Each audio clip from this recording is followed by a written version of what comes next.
For more than half a century, one blinding beacon has stood out in the constellation Virgo 3C273, the first quasar ever identified and one of the brightest in the universe.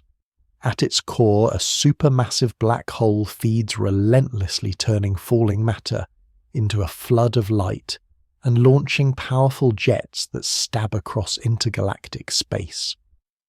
Today, we journey into the heart of this extraordinary quasar to explore what makes it shine so intensely. If you enjoy travels to extreme corners of the cosmos, please like, subscribe and share, and tell us in the comments, what would you ask about a quasar this bright? Thank you for watching. Now let's begin. In the sky of Earth, the constellation Virgo stretches across a broad band near the celestial equator, shared between the familiar patterns of Leo and Libra, and lying along the path that the Sun and planets follow through the year. To the unaided eye, this part of the sky looks quiet, with only modestly bright stars tracing a gentle irregular shape. Yet behind those foreground stars lies a rich background of distant galaxies and galaxy clusters. Among those distant systems, there is one compact point that on a deep photograph or through a small telescope looks almost indistinguishable from a faint star. This point is the quasar designated 3C273, the brightest quasar in Earth's sky when measured in visible light, and the first to be recognized as a quasar. It sits in the direction of Virgo slightly above the celestial equator, so that observers in both northern and southern hemispheres can see it when this region of sky rises on clear nights in the months of northern spring and early summer. On an astronomical chart that shows only stars, 3C273 blends in with the stellar field as a point of star-like light, but when deeper images or multi-wavelength maps are added, it marks the location of a remote active galaxy whose central region outshines the rest of the host. Astronomers describe constellations as patterns projected onto the celestial sphere rather than true physical groupings, and 3C273 is an example of how this projection works. The quasar is not part of the foreground structure of Virgo that is traced by nearby stars. It lies far beyond them in the more distant background, but from Earth its light arrives from nearly the same direction on the sky as those stars, so astronomers say that it is located in Virgo. Within that area, precise measurements of its celestial coordinates place it close to 12 hours and 29 minutes of right ascension, and a little more than 2 degrees north of the celestial equator values that allow telescopes to point to it reliably again and again. When astronomers describe its brightness, they use the scale known as apparent magnitude, where smaller or more negative numbers mean brighter objects as seen from Earth. On this scale, 3C273 has an apparent magnitude in visible light of a little under 13, which means it is too faint to see without optical aid, but well within reach of a modest amateur telescope under reasonable conditions. For comparison, many nearby bright stars have apparent magnitudes around 1 or 0, and the faintest stars visible to the human eye from very dark sites are around magnitude 6, so 3C273 is many times fainter than the limit of unaided sight, but still one of the brightest known quasars at visible wavelengths. In practical terms, at the eyepiece of a small telescope, the quasar presents itself as a tiny steady point, sitting among other similarly faint points that are ordinary stars in the Milky Way. Its special nature does not appear in its shape on the sky, but in the properties of its light and in its context. The path by which 3C273 entered astronomy reflects this point-like appearance. In the middle of the 20th century, radio surveys of the sky catalogued many sources of radio emission, and one of these catalogues, the third Cambridge Catalogue of Radio Sources, listed an entry now known as 3C273. At that time, the positions of many radio sources were measured with limited accuracy, so matching them to optical objects on photographic plates was not always straightforward. For 3C273, careful work using lunar occultations in which the Moon passes in front of a radio source and briefly blocks its signal allowed astronomers to refine its position and associate the radio source with a specific star-like point on photographs of the Virgo field. The optical counterpart looked like a star unresolved and compact, and early on it was natural to think of it simply as a peculiar star or variable object. As more data accumulated, however, its spectrum and its variability began to mark it out as something different. The light of an ordinary star spread smoothly across wavelengths, with characteristic patterns, whereas the light from this object carried prominent emission lines, shifted to longer wavelengths than expected, a sign that it lay at a great distance, rather than within the Milky Way. In 1963, analyses of the spectrum showed that the shifts in those lines could be interpreted as a cosmological redshift, placing 3C273 far outside the local galaxy neighbourhood and implying a luminosity far beyond that of normal stars. That conclusion transformed this star-like point into the prototype of a new class of distant active objects. The name quasar, an abbreviation of the phrase quasi-stellar radio source, reflects exactly this dual nature. In appearance it resembles a star, yet in physical reality it is an active galactic nucleus, the compact, very bright central region of a galaxy. For 3C273, this duality is still visible in the way it is observed. In high-resolution images from large telescopes, astronomers can separate the brilliant core of the quasar from the surrounding faint glow of its host galaxy, a giant elliptical system whose light is normally overwhelmed by the core. In long exposures, the jet and outer structures associated with the active nucleus can also be recorded. But for an observer who looks through a small telescope, those extended features remain invisible. The quasar remains just a tiny point, its extreme energy output compressed into a speck of light against the darkness of space. Its classification as the optically brightest quasar arises from careful measurements that compare its apparent magnitude to that of many other quasars distributed across the sky. Many quasars are more distant and therefore much fainter from Earth, despite being intrinsically very luminous. Some quasars at higher redshift may equal or exceed 3C273 in true power, but on the sky they appear as faint smudges known only to very large telescopes. Against that population, 3C273 stands out, because its distance, while still vast on human scales, is modest compared with the farthest quasars, allowing its flux at Earth to remain relatively high.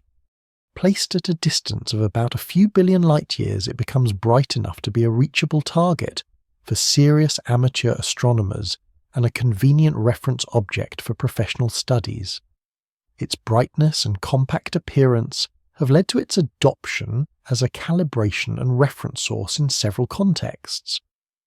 Because the quasar is compact and bright at radio wavelengths, it has been used as one of the defining points of the International Celestial Reference Frame, helping to fix the coordinates used in high-precision astrometry.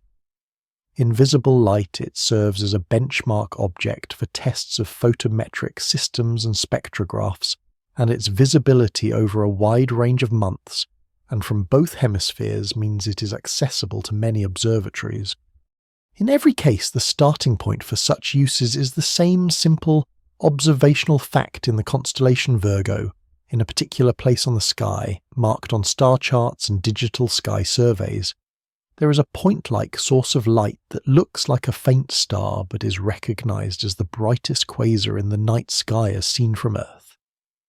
This is the outermost way in which 3C273 is encountered as a fixed position and a measured brightness on the celestial sphere before any deeper structure of its host galaxy or its central engine is considered. From the fixed position of 3C273 on the celestial sphere, the next step is to follow the light that leaves this distant active galaxy and eventually reaches telescopes on Earth. The radiation that astronomers receive is part of the electromagnetic spectrum, a family of waves that includes radio waves, microwaves, infrared visible light, ultraviolet X-rays, and gamma rays. In physical terms, these are all the same kind of phenomenon, differing only in wavelength and frequency. The light that makes 3C273 visible in a small telescope is a narrow part of that spectrum, the range that human eyes detect. Radio antennas, X-ray observatories and other instruments extend perception far beyond this small window, but all of them rely on the same basic fact: light from 3C273 travels through space at a finite speed and carries detailed information about its source and about any matter it passes along the way. In everyday life on Earth, light seems to move instantaneously, yet its speed, while extremely high, is still limited. In vacuum, it travels at about 300,000 kilometers per second. Astronomers define a light year as the distance that light covers in 1 year at this speed. When they say that a quasar lies billions of light years away, they mean that individual particles of light called photons spend billions of years crossing the space between that object and the Milky Way. For 3C273, the measured distance is on the order of a few billion light years, with refined studies placing it at roughly 2.5 billion light years when expressed as a luminosity distance. That figure depends on the details of the cosmological model that is adopted, but the essential point remains that the light leaving 3C273 does not arrive quickly. It travels for a large fraction of the age of complex life on Earth before it enters the solar system. Because light takes so long to travel, observing 3C273 is also in part an observation of the past. When photons leave the active centre of that galaxy, the universe is younger than it is at present. Galaxies are slightly closer together, and the overall scale of space is smaller. As the light moves through expanding space, its wavelength stretches. This stretching shifts the wavelengths of spectral lines toward the red end of the spectrum, an effect that astronomers call redshift. Redshift provides a measure of how much the universe expands between emission and observation. In the case of 3C273, the redshift has a value a little below 0.2, which indicates that the distance is in the range of a few billion light years, and that the light has been travelling for billions of years. The redshift was once a surprising discovery because the spectrum of this object looked at first like that of an unusual star, until the displaced lines were recognised as familiar hydrogen features moved to longer wavelengths. Now that redshift is an everyday tool, astronomers use it not only to estimate distance, but also to place 3C273 in the timeline of cosmic history, and to compare it with other quasars. The path that photons follow from 3C273 to Earth can be described in stages. Near the source, many photons begin their journey in dense energetic regions close to the galactic centre, where gas is hot and moving rapidly. Once they escape those inner regions and leave the main body of the host galaxy, their route passes into intergalactic space. Intergalactic space is not completely empty, but it is much more rarefied than the gas between stars inside a galaxy. The mean density is only a few atoms per cubic metre or less, spread over enormous distances. This diffuse material is known as the intergalactic medium. It contains hydrogen, helium, and trace heavier elements, often in ionized form, and it can be distributed smoothly or collected into filaments and clouds on various scales. A photon from 3C273 spends most of its journey in this environment. For many photons, especially those in radio and visible wavelengths, the intergalactic medium is almost transparent. The likelihood that such a photon interacts strongly with a single atom or ion along the way is low, although not strictly zero. Over cosmic distances, even rare interactions can have cumulative effects, but for 3C273, the dominant influence on the spectrum comes from the expansion of space, rather than from absorption by the medium. Nevertheless, more subtle imprints appear when astronomers disperse the light into a detailed spectrum. Along the line of sight to 3C273, there are clouds of gas associated with galaxies, galaxy halos, or smaller structures. Each cloud can absorb light at specific wavelengths corresponding to transitions in hydrogen or other elements. As the universe expands, the absorption features from clouds at different distances shift to different observed wavelengths. In a high-resolution spectrum, this produces a pattern of narrow absorption lines, superimposed on the broader emission and continuum from the quasar. By analysing these patterns, astronomers infer the presence and properties of otherwise invisible gas clouds that lie between galaxies. In this way, the light from 3C273 acts as a probe not only of its own source, but also of the intergalactic medium spread along the entire distance between that source and the Milky Way. The light does not travel alone at a single wavelength. Quasars like 3C273 emit strongly across the electromagnetic spectrum.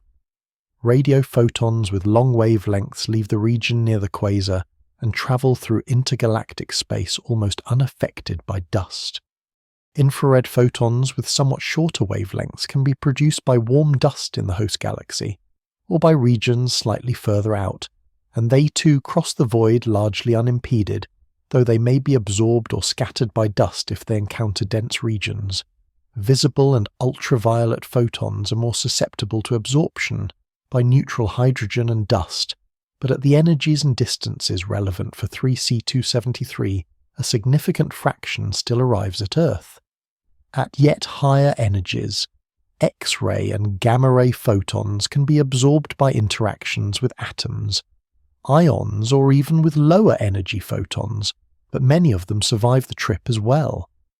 The result is that by building instruments sensitive to each part of this spectrum, astronomers collect different streams of information that all originated in the same active galaxy and all crossed the same intergalactic path. As the light approaches the Milky Way, it enters a region where the average density of matter gradually rises. Photons pass through the outer halo of the galaxy, a large extended region of hot and warm gas mixed with dark matter. Some of them may encounter additional absorbing structures there, adding further features to the spectrum.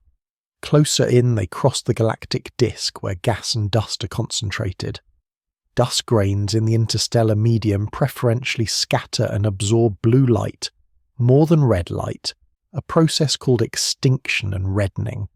So the observed spectrum of 3C273 includes not only cosmological redshift from expansion, but also a mild reddening from dust in the Milky Way. Astronomers correct for this effect using models of galactic dust, allowing them to recover the intrinsic spectrum as closely as possible.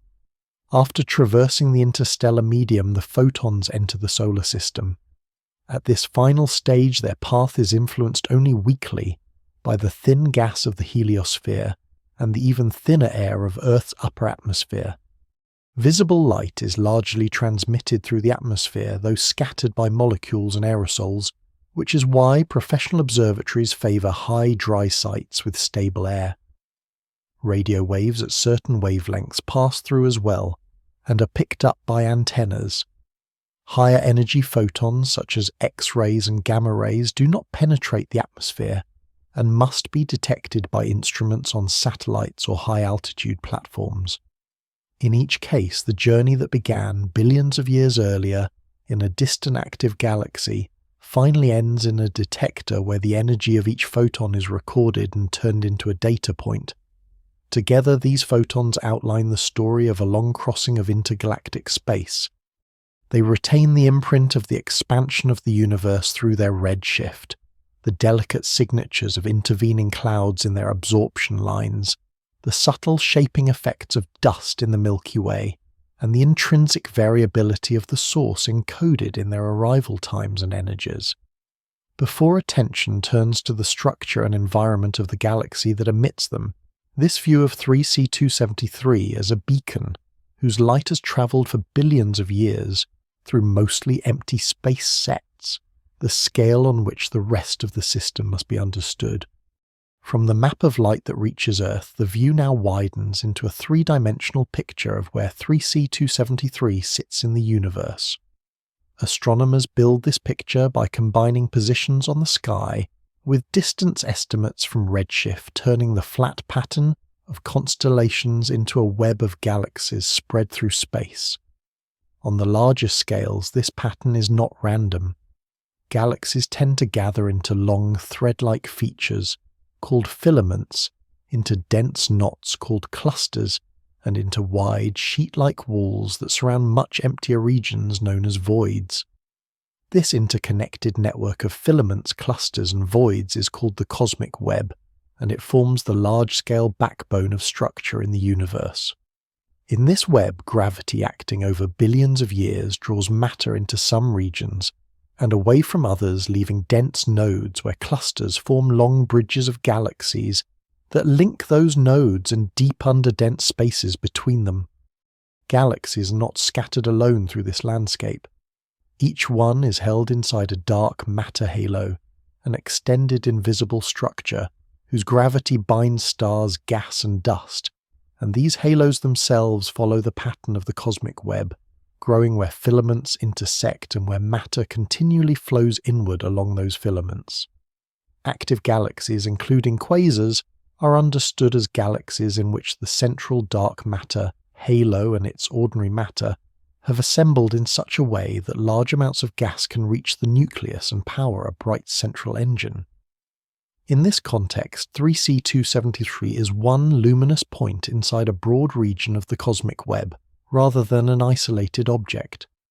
Its measured redshift has a value of about 0.16, which places it at a luminosity distance of around 2.5 billion light-years, depending on the exact cosmological parameters that are assumed. This means that when its light now arrives at Earth, it left the quasar at a time when the universe was noticeably younger than it is today, though still long after the earliest galaxies formed. At that epoch, the cosmic web already had a well-developed pattern of filaments and clusters and galaxies, like the host of 3C273 were growing within massive dark matter halos linked into that pattern. On the celestial sphere, 3C273 lies in the direction of the constellation Virgo, close on the sky to the region that contains the Virgo galaxy cluster. The Virgo cluster is a relatively nearby collection of galaxies at a distance of only tens of millions of light-years, much closer than the billions of light-years that separate Earth from 3C273. Because of this difference, the quasar is not a true member of the Virgo cluster, even though it appears against the same area of sky. It lies far in the background beyond the cluster, and beyond many smaller groups and filaments that occupy the foreground along the line of sight. Earlier in the history of quasar research, some authors suggested connections between quasars and nearby clusters based on alignments and apparent associations, but with improved redshift samples and larger surveys, the mainstream view has settled on a picture in which 3C273 is a distant background, active nucleus seen through the richer foreground structure of Virgo and its surroundings. At the distance of 3C273, the part of the cosmic web that contains its host galaxy extends across hundreds of millions of light-years. Galaxy redshift surveys show that space at those redshifts is divided into a network of filaments and walls separated by voids much like at other epochs. In some directions, filaments join to form superclusters, which are extended associations of clusters and groups. In others, the galaxy density drops and voids dominate. Detailed mapping of the exact filament that contains 3C273 requires dense sampling of galaxy positions in that region of the sky, and work along the sight line has identified both moderate galaxy overdensities and underdense regions at lower redshifts, suggesting that the light from the quasar passes through a mixture of environments on its way to Earth. Absorption studies along the line of sight reveal clouds of warm and hot gas at various distances that likely associated with filaments and halos around intervening galaxies, further supporting the idea that the quasar beam intersects the diffuse structures of the cosmic web rather than travelling through a perfectly uniform medium. For the host galaxy of 3C273 itself, imaging and survey work indicate that it does not sit entirely in isolation. Many quasars of similar power are found in environments that correspond to galaxy groups or modest clusters, where several luminous galaxies share a common dark matter halo, and where hot gas fills the space between them. In such settings, matter can flow along surrounding filaments into the group, and smaller galaxies and gas clouds can be drawn in over cosmic time. Observations of galaxies in the vicinity of 3C273 on the sky show a population of companions whose properties are consistent with a moderately rich environment at roughly the same distance, though the exact classification of the structure, whether as a rich group or a poor cluster, remains a subject of detailed study. On scales of a few million light-years around the quasar, the dominant structure is therefore likely a dark matter halo, whose mass is great enough to bind several galaxies, and a reservoir of hot thin gas often called the intragroup or intracluster medium. This gas does not shine brightly in visible light, but at high temperatures it can emit in X-rays, and it can act as a medium through which galaxies move and slowly lose orbital energy over very long timescales. Within this environment, the host galaxy of 3C273 occupies the central region of its halo, where the gravitational potential well is deepest. Large-scale flows of matter along filaments feed the halo, and smaller satellite galaxies or gas clouds can be tidally stripped or disrupted, adding their material to the diffuse medium. At the same time, energetic output from the quasar can influence the surrounding gas on these scales, heating it or driving disturbances into it, although the detailed balance between inflow and outflow depends on the history of activity in the nucleus and on the structure of the host. From the perspective of the section, however, the main point is that 3C273 is embedded in a layered environment of structures that range from the vast filaments and clusters of the cosmic web down to the dark matter halo and gaseous medium of its own group or cluster scale surroundings. Before attention narrows to the specific form of the host galaxy itself, the quasar can be understood as one especially bright node of radiation, located at the center of a massive halo, which in turn lies along the strands of the much larger cosmic web that fills this region of the universe. Inside the group-scale environment that surrounds 3C273, the most obvious visible structure bound to the quasar is its host galaxy. When astronomers try to see this galaxy, they face a simple difficulty. The central quasar is so bright that it overwhelms the diffuse glow of the stars around it, much as a bright street lamp can make nearby surroundings harder to see. On ordinary images, the active nucleus dominates, and the host galaxy is almost invisible. Only when the glare of the nucleus is removed or greatly reduced does the underlying galaxy stand out as an extended structure. Early attempts with ground-based telescopes using sensitive electronic detectors already suggested that there is a broad, faint halo of light surrounding the quasar resembling the envelope of a large elliptical galaxy. Later, when space-based telescopes with sharper vision became available, astronomers could subtract the sharp central point of the quasar more accurately. In such images, especially those where a coronagraph blocks the immediate light from the nucleus, the host emerges clearly as a smooth, bright concentration of stars with a gradually fading outer halo. On the sky, the galaxy has an apparent size of a few tens of arcseconds with a major axis of order 30 arcseconds, which at the distance of 3C273 corresponds to a physical scale of several 100,000 light-years. This places it in the range of large luminous elliptical galaxies seen in rich environments. Its total brightness in visible light is around a few magnitudes fainter than the quasar itself, which means that the central point source still supplies most of the light in a short exposure.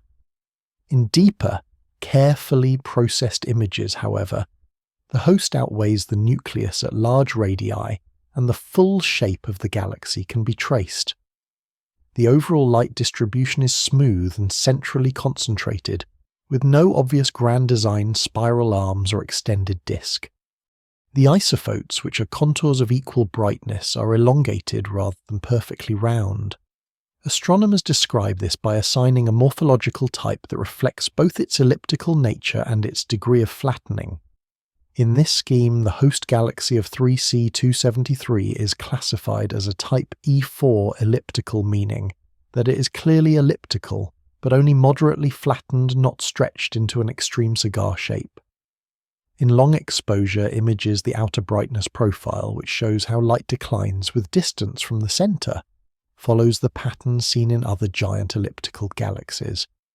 The outer halo merges gradually into the surrounding group environment, where the density of stars falls off, and the contribution from intra-group light and nearby galaxies becomes more important.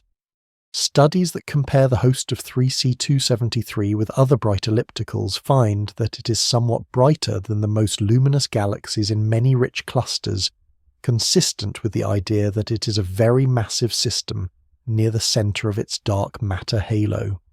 The stellar content of the host has been examined by looking at its spectrum away from the nucleus and by analysing its colours. These studies show that most of the light in the outer parts comes from an old population of stars similar to those that dominate ordinary giant elliptical galaxies. Such stars are typically lower mass, long-lived stars that have been in place for a long fraction of cosmic history. Their combined light gives the galaxy a smooth, relatively red appearance, compared with the blue or ultraviolet-dominated light of the quasar itself. In some analyses, there are hints of a small contribution from younger stars, especially closer to the centre, but there is no evidence that the entire galaxy is in the grip of a strong, widespread starburst. Instead, the picture is of a mature, massive stellar system in which any recent star formation is limited in scale. On the larger scales where the host can be traced, there are no dramatic distortions such as long tidal tails, or strongly warped outer esophotes that would signal a recent major collision with another large galaxy. The outer profile resembles that of a relaxed elliptical, and there is no obvious second bright galaxy so close that it is clearly in the final stages of merging. This does not rule out smaller scale interactions. High-resolution imaging of the inner regions reveals subtle asymmetries, patches, and narrow structures superposed on the smooth background. Some of these features may be small satellite galaxies that are being absorbed, or clumps of gas and stars that have fallen in along filaments within the host halo.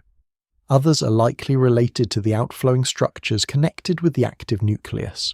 At the level of this section, however, what matters is that these inner details sit inside a much larger, broadly symmetric envelope, whose overall appearance is that of a bright elliptical galaxy, rather than a strongly disturbed merger remnant. The relationship between the luminous quasar and its host galaxy can also be described in terms of light fractions. In visible light, when both the nucleus and the host are present in the same image, the quasar can contribute most of the light in the central region, while the host contributes more of the light at large radii. Measurements show that integrated over the whole galaxy, the host is only a small fraction of the total flux in some bands because the nucleus is so bright. Yet when the nucleus is removed from the image, the remaining galaxy stands as one of the most luminous ellipticals in samples of bright quasar hosts. This combination of a very luminous galaxy and an even more luminous nucleus is one reason why 3C273 has been a useful reference object. The galaxy provides a stable background of stars whose brightness profile can be modelled, while the nucleus and its small-scale structures can be studied against that background. In infrared light, where the contrast between the hot central source and the cooler stellar population is reduced, the host becomes more prominent, and its structure is easier to see. Observations in this range have further confirmed that an old stellar population dominates and that the mass in stars is very large. Putting these pieces together, astronomers view the host of 3C273 as a massive mature elliptical galaxy with a smooth outer halo, a moderately flattened shape, and a very bright active nucleus at its centre. The galaxy is large and luminous enough to match or exceed the brightest members of many clusters, yet its overall form does not show the extreme distortions that some models, might expect, if only recent major mergers could fuel such a powerful quasar. Instead, it stands as an example of a giant elliptical in which large amounts of gas have at some point in its history found a way toward the central regions to power the active nucleus, while the bulk of its stars form a calm extended background that defines the visible structure of the 3C273 system on galactic scales. Within the broad envelope of stars that defines the host galaxy of 3C273, there is also a more delicate and complex medium made of gas and dust. This material fills the space between stars in different phases, from very hot thin plasma in the outer halo to cooler gas and small dust grains closer to the central regions.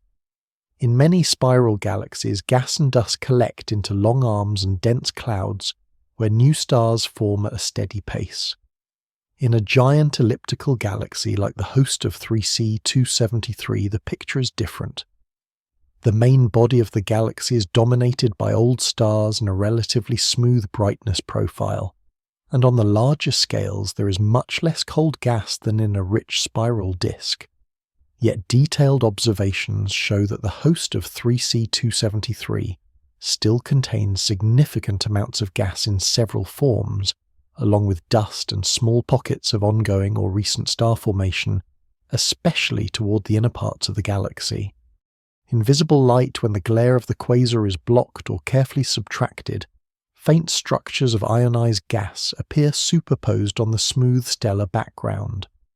Narrow emission lines from elements such as hydrogen, oxygen, and nitrogen reveal extended regions of gas that are excited by the radiation field of the central source. These regions form what astronomers call an extended narrow line region.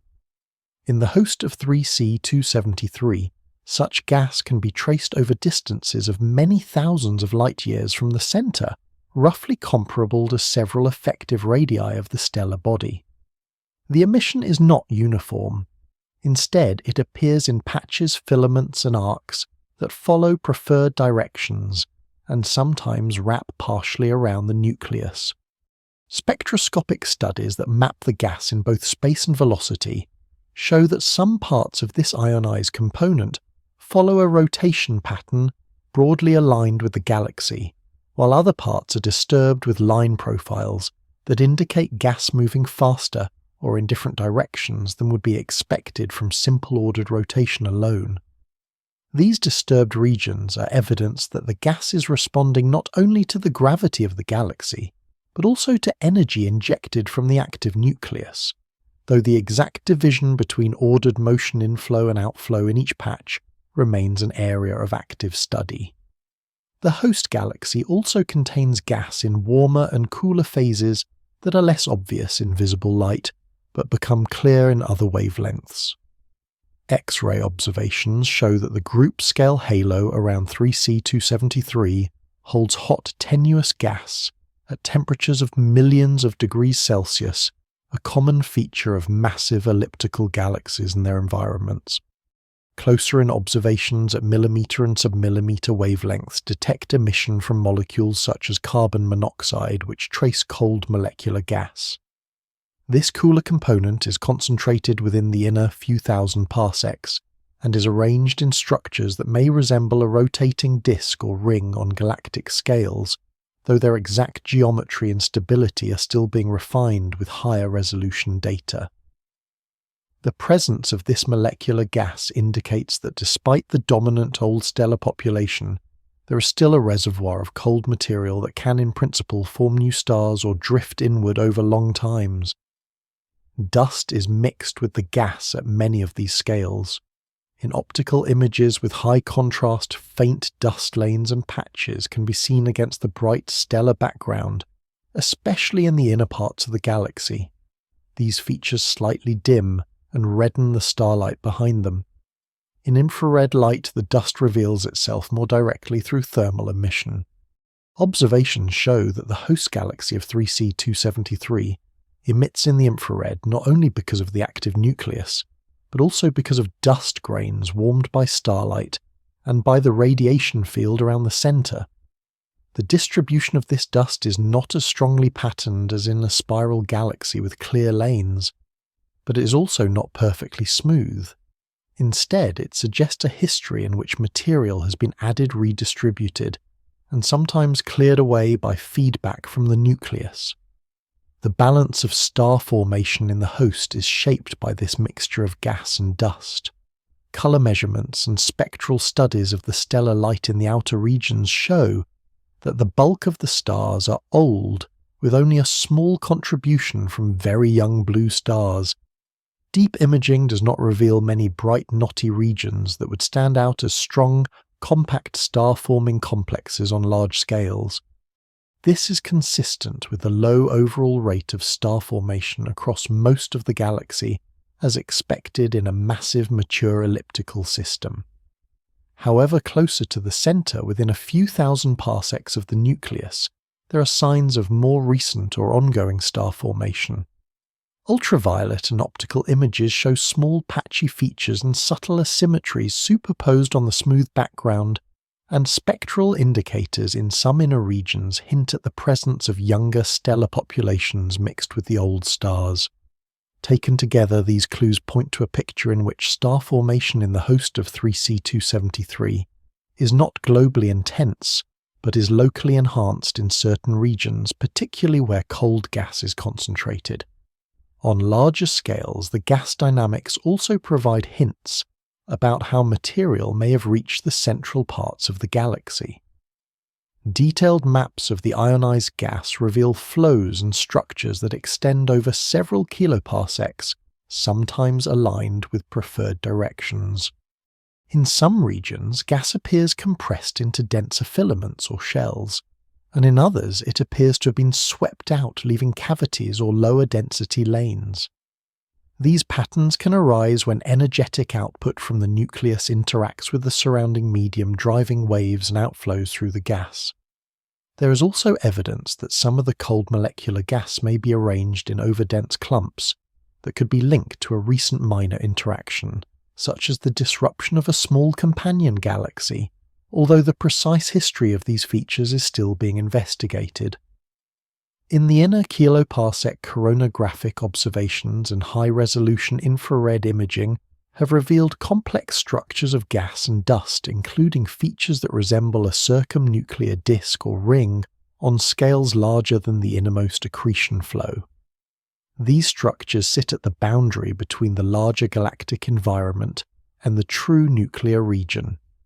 They mark places where inflowing material may temporarily settle, forming rotating configurations that can both host some star formation and act as staging areas for gas that will eventually move further inward. At the same time, they are exposed to intense radiation and mechanical energy from the active nucleus, which can heat, ionize, or expel part of the gas. The overall mass of gas and dust in the host of 3C273 is modest when compared with extreme starburst galaxies, but it is substantial when considered as a resource for fueling nuclear activity. The mixture of hot halo gas, extended ionized filaments, cold molecular clumps and embedded dust grains provides both a record of past interactions and a pathway for matter to drift inward over long timescales. Minor mergers, accretion of small satellites, and the slow settling of gas along the potential well of the galaxy can all contribute to this reservoir. While the details of each contribution are still under study, the combined effect is that the massive elliptical host of 3C273 is not a completely exhausted stellar system. Instead, it contains a layered interstellar medium that continues to form some new stars and to supply material that, through gradual loss of angular momentum and interaction with the surrounding medium, can be guided step by step toward the central regions where the active nucleus resides. On the scale of the galaxy as a whole, this multi-phase gas and dust form the bridge between the calm stellar halo and the more turbulent inner zone that lies closer to the central engine, which will be examined only after the larger scale structures of the quasar environment have been fully described. Inside the massive elliptical host galaxy of 3C273, one of the most striking large-scale structures linked to the active nucleus is a narrow jet that emerges from the central region and extends far beyond the visible body of the galaxy. In images that cover radio, optical, and X-ray wavelengths, this jet appears as a one-sided beam of emission that begins close to the bright core and stretches outward across tens of thousands to hundreds of thousands of light-years, following a fairly straight path on the sky. In radio maps made with large interferometric arrays, the jet is seen as a bright feature, extending roughly a few tens of arc-seconds to one side of the nucleus, which at the distance of 3C273 corresponds to a physical length of around 200,000 light-years. The jet is narrow compared with its length, with a width on the order of less than a kiloparsec in its inner parts, so that in many images it looks like a thin line of emission dotted with brighter knots. On the opposite side of the nucleus there is no equally bright counterjet on these scales. Instead, the emission is strongly one-sided. Astronomers interpret this asymmetry as a sign that material in the jet moves at speeds close to the speed of light, and that the jet is pointed at a small angle to the line of sight, so that radiation from the approaching side is strengthened by relativistic beaming, while radiation from the receding side is weakened. Estimates of the viewing angle based on apparent motions and brightness ratios suggest that the main jet of 3C273 is inclined by only a few degrees to the direction from the quasar to Earth, which helps explain why it appears so bright and so clearly one-sided on the sky. The jet is detected across the electromagnetic spectrum. In radio wavelengths it shows strong synchrotron emission, a type of radiation produced when fast-charged particles spiral around magnetic field lines. The radio jet has a complex brightness distribution with several distinct peaks along its length, separated by regions of lower surface brightness. High-quality radio images reveal that the magnetic field within the jet is ordered on large scales, often aligned roughly along the jet in some regions, and wrapped or sheared in others, indicating that the flow carries a significant magnetic component. At low radio frequencies, observers detect not only the bright inner jet, but also more diffuse emission that surrounds it and extends further outward, outlining an older cocoon of plasma left by previous or more slowly moving phases of jet activity. Superposed on this broader structure, the narrow, bright spine of the current jet marks where energy is being transported most efficiently from the nucleus toward the outer regions. In optical light observations with space-based telescopes resolve the jet into a chain of bright knots, embedded in a smoother background of fainter emission. The first visible knot appears a short projected distance from the nucleus, and is elongated along the direction of the jet. Further out, more knots appear, each with its own shape and size, some more compact and some more extended. Polarization measurements in optical bands show that the light from these knots is highly polarized, consistent with synchrotron emission from relativistic electrons rather than with light scattered from the nucleus. This supports a picture in which the same basic process, synchrotron radiation, produces much of the jet's emission from radio through optical wavelengths, with the differences in appearance reflecting changes in the energy distribution of the particles and in the magnetic field as the jet moves outward. At X-ray energies, observations with orbiting observatories detect emission along much of the same jet path. The brightest X-ray feature is usually found in one of the inner knots, not far from where the optical jet first becomes clearly visible, and fainter. X-ray emission continues outwards, sometimes filling regions between the radio and optical knots. The spectrum of the X-ray emission and its variation along the jet suggests that more than one physical process may be involved. In some segments, the X-rays can be explained as a higher energy extension of the synchrotron spectrum, produced by electrons with very high energies that lose energy rapidly. In others, models in which lower energy electrons scatter ambient photons, such as those from the cosmic microwave background, up to X-ray energies are considered. The balance between these mechanisms is still under active investigation, and the jet of 3C273 has been one of the key objects used to test such models because of its brightness and the level of detail that can be observed. Along the jet, physical conditions change with distance from the nucleus. Close to the core, the flow is likely highly relativistic with bulk speeds, close to the speed of light and strong beaming effects. Very long baseline radio observations on smaller parsec scales show components moving with apparent speeds that exceed the speed of light. When projected on the sky, a familiar effect that arises when a relativistic jet is aimed nearly toward the observer. On the larger kiloparsec scales considered here, proper motion studies in the optical and X-ray bands indicate that some knots still move outward, but with apparent speeds lower than those seen on parsec scales, suggesting that the jet may gradually decelerate as it interacts with the surrounding medium. The brightness ratio between X-ray optical and radio emission also tends to decline with distance from the nucleus, which points to energy losses and possible changes in particle acceleration efficiency along the jet. The jet does not have a perfectly uniform or rigid structure. At some points along its length, the ridgeline of maximum brightness bends slightly, and the width of the jet can vary with some knots appearing broader or more complex. In detailed images, there are hints of substructures such as filaments or edge-brightened regions that hint at internal shocks, shear layers between faster inner flow and slower outer flow, or instabilities in the plasma and magnetic fields. On the larger scales visible in current observations, the jet remains broadly collimated, meaning that it keeps a relatively narrow cross-section compared with its length, but there are regions where it appears to flare or to broaden before narrowing again. These features indicate that the jet is interacting with the gas of the host galaxy and the surrounding group environment, exchanging momentum and energy with that external medium while still maintaining its general direction.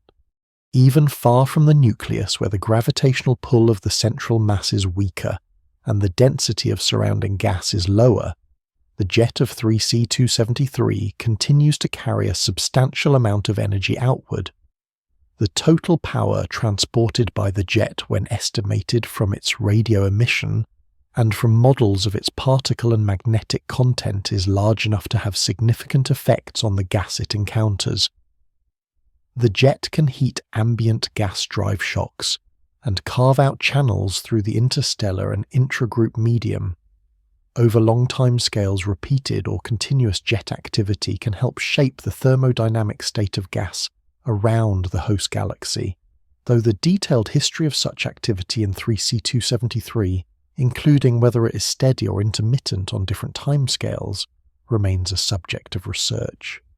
From the perspective of this section, however, the jet can be viewed primarily as a long collimated outflow of relativistic plasma and magnetic field that extends from the central regions of the galaxy to distances well beyond the main stellar body, shining in radio, optical and X-ray light, and providing a clear large-scale manifestation of the energy released by the active nucleus of 3C273 as it interacts with its surrounding galactic and group environment.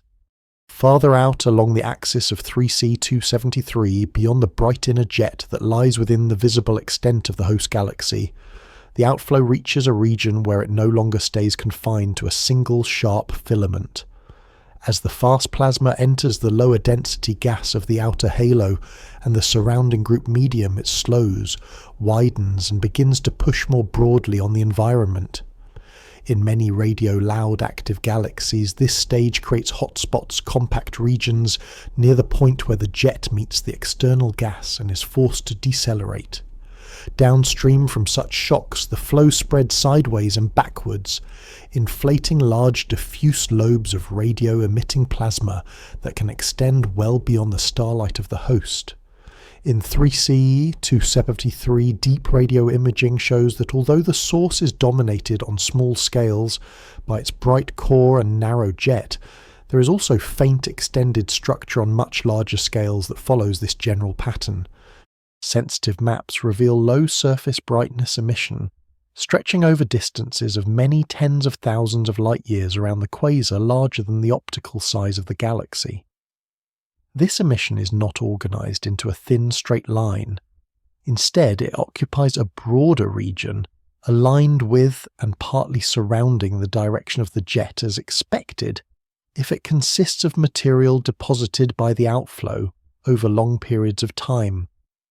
The brightest part of the large-scale radio structure lies along the continuation of the main jet, at projected distances of many tens of thousands of light-years from the nucleus, where the outflow appears to slow and to transfer much of its momentum to the external medium. Beyond this, diffuse emission fans out to form a lobe. On the opposite side of the core, much fainter emission can be detected in very deep observations, consistent with the presence of a counterlobe, even if the corresponding counterjet is strongly dimmed by relativistic effects. Taken together, these features give 3C273 a morphology that resembles a core with a dominant one-sided jet embedded in an extended double-lobed structure. The lobes act as reservoirs in which energy carried by the jet is stored in the form of relativistic particles and magnetic fields.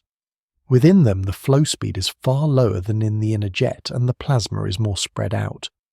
Magnetic field lines are still present, but are less tightly ordered on small scales, and the radiation emerges from a wide volume rather than from a narrow spine. The radio spectrum of the lobe emission is usually steeper than that of the inner jet, meaning that the brightness declines more quickly toward higher frequencies. This behaviour fits with a population of electrons that has aged while confined in the lobes, gradually losing energy through synchrotron radiation and through interactions with ambient radiation fields.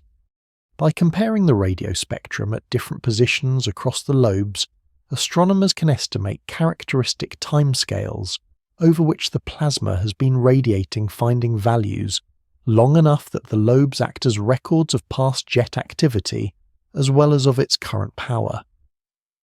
In addition to the traditional radio maps, observations at millimetre wavelengths have revealed faint extended emission, spread across much of the host galaxy and beyond, again over scales of tens of thousands of light-years.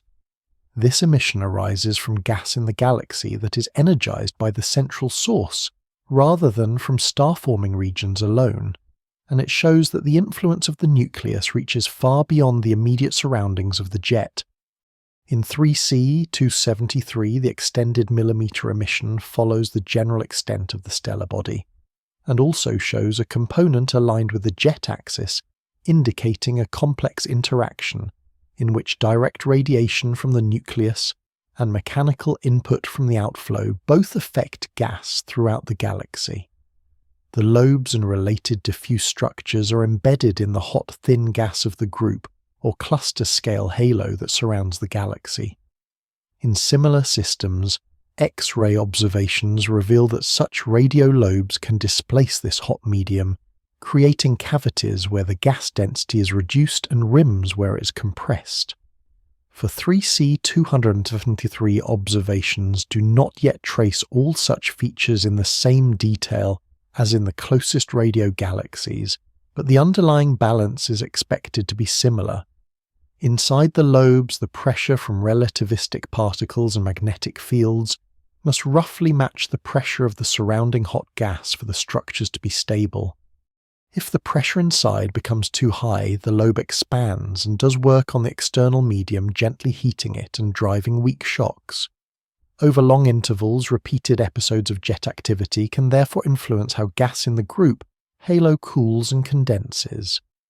The exact strength of this feedback in 3C273, compared with other processes, remains under active study, but the presence of extended lobes and halos already shows that the quasar is not only a point source of radiation, it is also a source of mechanical energy that reshapes the gas around it. The shape of the lobes and the straightness of the large-scale jet provide additional clues about the distribution of matter in the environment. In some active galaxies, the outer jets bend sharply, or the lobes are strongly asymmetric, indicating that the flow is encountering regions of higher density or relative motion in the gas. In 3C 273, the main jet on kiloparsec scales appears relatively straight, and the brightest outer structures lie broadly along its projected path, which suggests that the surrounding medium along that direction does not impose extreme sideways forces. The extended low-brightness halo that envelopes the more obvious structures may include material from older, more isotropic outflows and plasma that has slowly leaked out of the main lobes, further softening the boundary between jet-fed regions and the ambient gas. On the larger scales where current observations can still trace emission, the lobes and halos associated with 3C 273 mark the outer limits of the region, where the active nucleus has clearly imprinted its presence. Beyond them, the intragroup and intergalactic medium follow their own slower evolution under gravity, while within them energy that originated near the core is stored and radiated in a broad, gently glowing structure that surrounds the quasar on scales far exceeding the size of the visible host galaxy. At the very centre of the 3C 273 system, where the bright point that defines the quasar is seen, the emission that reaches telescopes comes from a compact region whose light covers almost the entire electromagnetic spectrum. When astronomers observe this core with instruments tuned to different wavelengths, they do not see separate objects but rather different aspects of the same central engine, expressed as a smooth but structured distribution of power from long wavelength radio waves through infrared visible ultraviolet X-rays and into gamma rays. This full pattern of energy output as a function of wavelength is called the spectral energy distribution, and for 3C 273 it has been built up over decades from many campaigns in which radio dishes, ground-based optical telescopes, ultraviolet and X-ray satellites and gamma-ray observatories monitor the source together. The result is a detailed picture of how strongly the core shines in each band and how the shape of its emission changes with time. In radio wavelengths, the compact core appears as a bright flat spectrum source. Very long baseline imaging on parsec scales resolves this radio core into an inner jet and a slightly extended base, but when viewed with lower resolution, it blends into a single bright point at the centre of the galaxy. The radio spectrum of the core is relatively flat across a wide range of frequencies, which indicates that emission comes from a superposition of many self-absorbed synchrotron components. At any given time, different parts of the small-scale jet and core contribute, and as new components are launched or evolve, the radio brightness of the core changes. Variability studies show that the radio flux of 3C 273 can rise and fall on timescales from months to years, with flares that often correlate with some delay with activity seen at shorter wavelengths, hinting that changes in the innermost regions propagate outward along the jet. Moving to millimeter and infrared wavelengths, the core emission remains strong. In this regime, synchrotron radiation from high-energy electrons and thermal emission from warm dust both contribute. The detailed balance between these components depends on wavelength and on the state of the source. At longer infrared wavelengths, a broad bump in the spectral energy distribution can be associated with dust grains heated by the intense radiation field near the nucleus. Closer to the near-infrared non-thermal synchrotron radiation from the inner jet and core becomes more important. This mixture means that the infrared output of 3C 273 carries information both about the compact synchrotron source and about the dust that surrounds it on somewhat larger scales, although in this section, the focus remains on the combined effect as seen in the total core emission. In visible and ultraviolet light, the core of 3C 273 is dominated by a bright continuum that rises toward the ultraviolet. This feature is commonly called the big blue bump in quasar spectra. It is usually interpreted as emission from an accretion flow of hot gas close to the central mass, although the detailed structure of that flow is examined in later sections.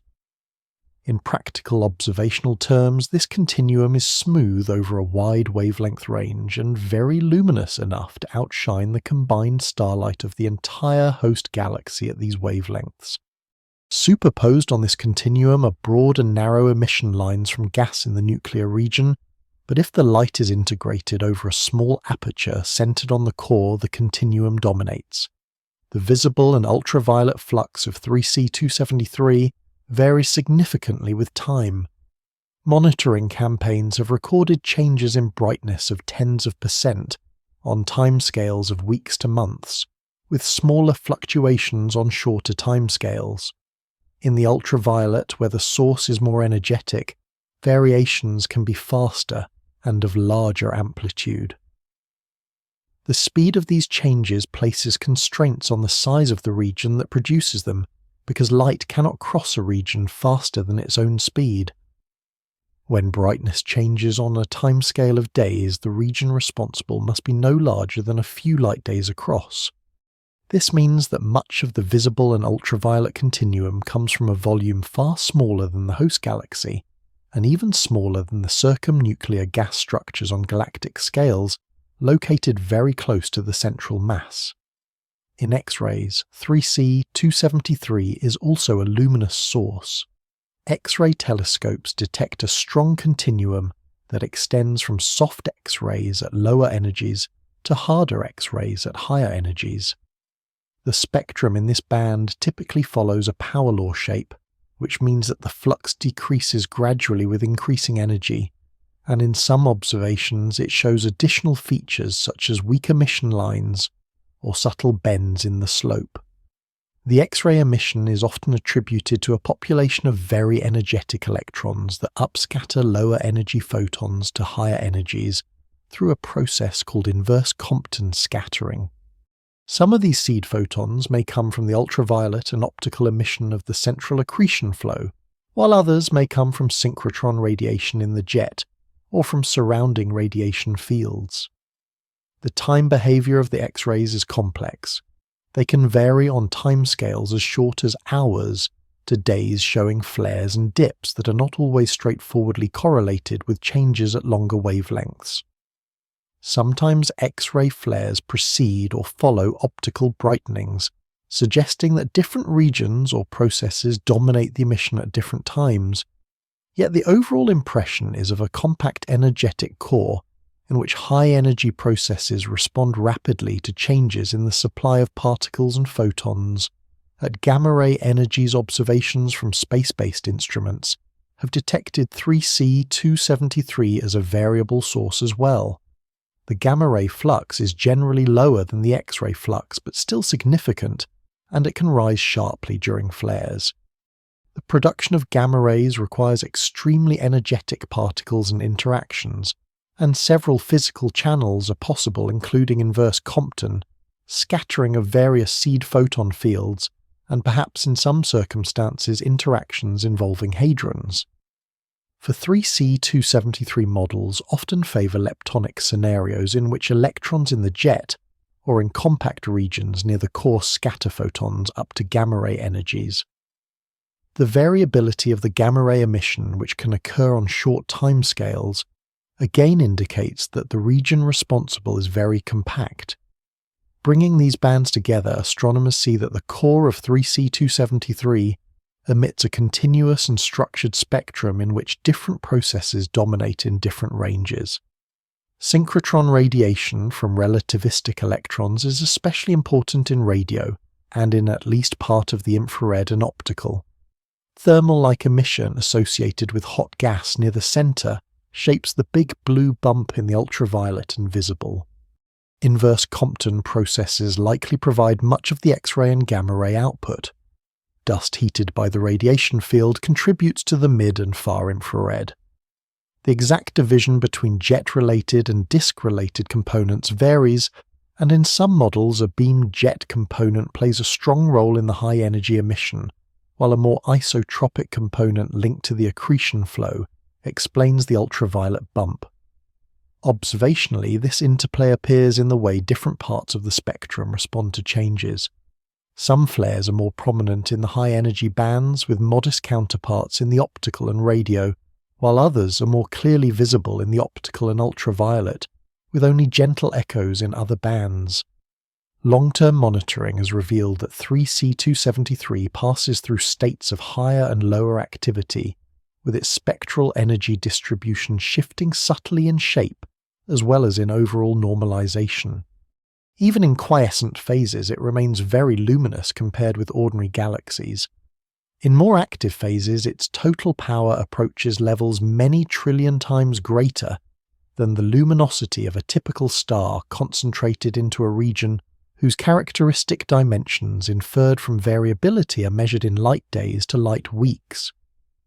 On the sky, however, all of this complexity reduces to a single brilliant point that saturates detectors if exposure times are not carefully controlled.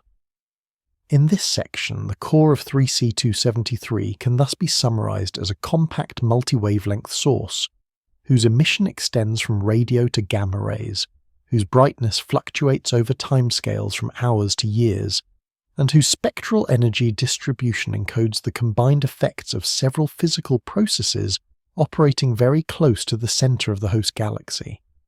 The spatial structure of the gas dust and flows that surround this core, and their role in shaping specific parts of the spectrum, belong to the more detailed layers of the inner environment that lie just inside the larger scale structures already described. Surrounding the compact core of 3C273 is a complex system of glowing gas that responds to the intense radiation from the central engine. This gas is ionized, meaning that many of its atoms have lost one or more electrons, and as electrons recombine or move between allowed energy levels, they emit light at specific wavelengths. When the total light from the nucleus is spread into a spectrum, these processes appear as emission lines superposed on the bright continuum described earlier. In 3C273, as in many luminous quasars, these lines fall into two broad groups distinguished by their widths and by the physical conditions in the gas that produces them. One group shows very broad profiles, meaning that the light at a given line is spread over a wide range of wavelengths. The other group shows much narrower features.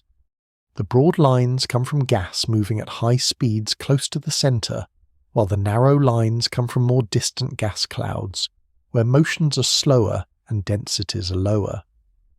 Astronomers call the region that produces the wide features the broad line region, and the more extended, slower one the narrow line region. In the spectrum of 3C273, the broad lines include strong features from hydrogen and from ions of heavier elements such as carbon and magnesium. Their widths indicate velocities of many thousands of kilometers per second, with individual clouds moving in different directions in a potential well dominated by the central mass. Because the lines are so broad, overlapping and often blended, disentangling their exact shapes requires detailed modelling, but even simple measurements show that the velocities are far higher than the speeds of stars orbiting in the outer parts of the galaxy. This contrast points to a compact gravitational source that dominates the motion of gas in the broad line region. The distances of the emitting clouds from that source are inferred not from direct imaging, which is far beyond current angular resolution, but from the wayline intensities respond to changes in the continuum. When the central ultraviolet and visible continuum brightens or fades, the broad lines in 3C273 respond after a delay.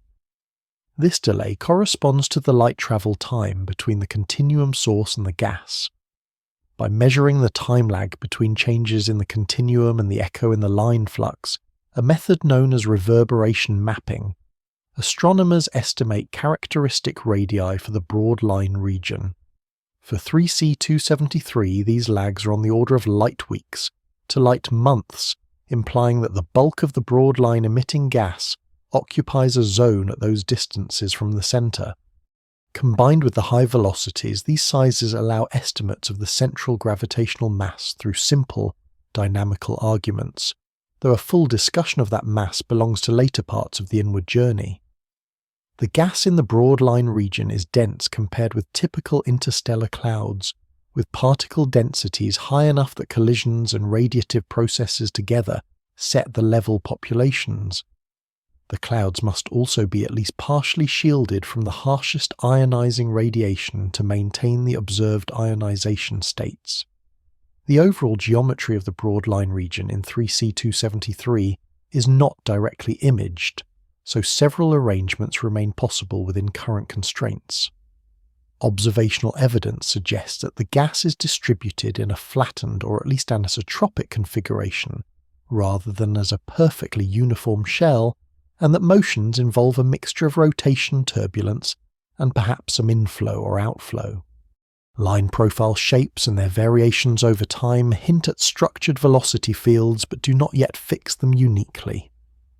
From the vantage point of this section, the key point is that a compact, dense and rapidly moving system of clouds or streams surrounds the central continuum source at radii of light weeks to light months, and produces the broad emission lines that are one of the defining signatures of 3C273 as a quasar. Further out from the centre, at distances of hundreds to thousands of light-years, lies the gas that produces the narrow emission lines. In 3C273, these lines appear narrower in the spectrum, corresponding to velocities of only a few hundreds of kilometers per second, similar to or somewhat larger than the speeds of gas and stars in the inner parts of normal galaxies. The narrow line region is more extended and more directly linked to the larger scale interstellar medium of the host.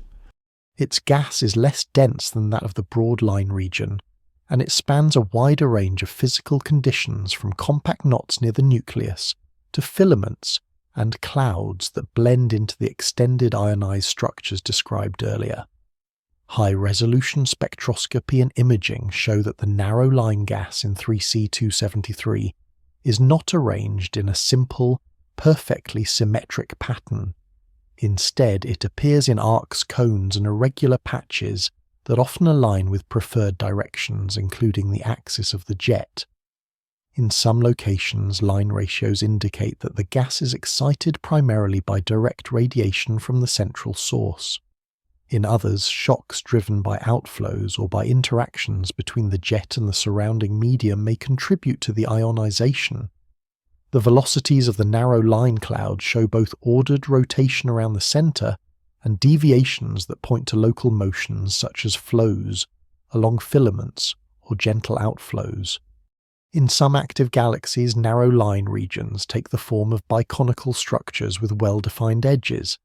In 3C273, the pattern appears more diffuse and patchy, though there is still evidence for preferred illumination directions and for reduced emission, in some sectors consistent with partial obscuration, or with anisotropy in the nuclear radiation field. The transition between the broad and narrow line regions is not a sharp boundary. Instead, there is a continuum of distances and densities in which gas responds differently to the same central radiation. Clouds closer in and denser produce broader lines and higher ionization states, while those further out and more diffuse yield narrower features and different line ratios. In practice, astronomers define the regions by the observed widths and by the dominant physical conditions rather than by a strict radial cutoff. For 3C273, the integrated spectrum seen through a small aperture combines all these contributions, but careful analysis can separate components associated with the fast inner gas and the slower outer gas. Over time, both regions show some variability.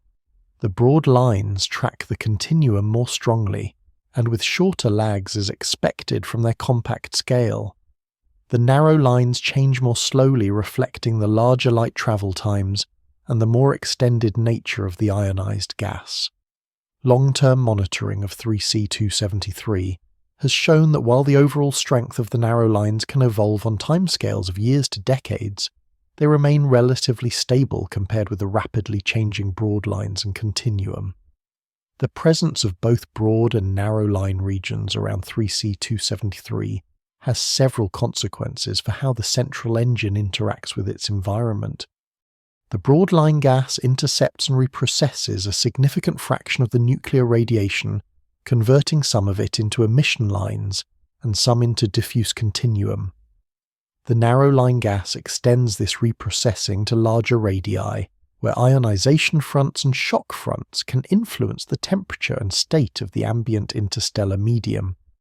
Lines from these regions also provide diagnostic tools for probing gas densities, temperatures and compositions, allowing astronomers to infer how enriched the gas is in heavy elements, and how those elements have been cycled through stars in the host galaxy. For 3C273, analyses of line ratios suggest that the gas near the nucleus is chemically enriched, with abundances of heavy elements, at least comparable to those in the inner regions of massive galaxies in the nearby universe. This indicates that the central parts of the host have already experienced substantial generations of star formation and stellar evolution by the time the quasar is observed. In the layered structure of the 3C273 system, the broad and narrow line regions thus occupy an intermediate zone.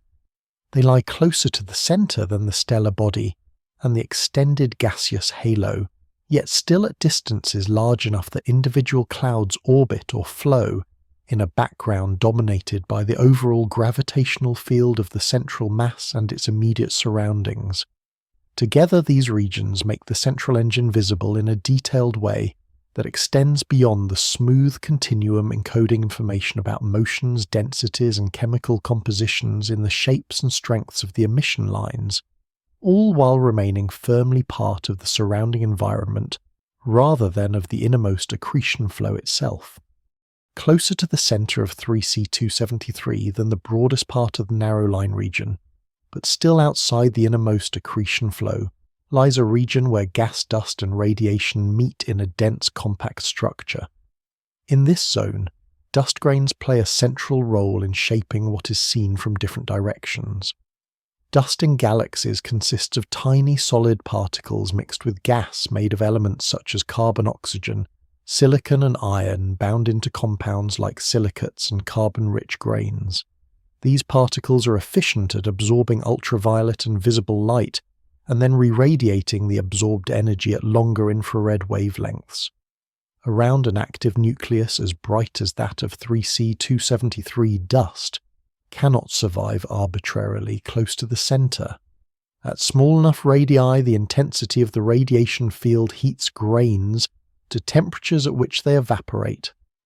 There is therefore an inner boundary set by the dust sublimation radius, inside which only gas remains, and outside which dust can exist in various temperatures.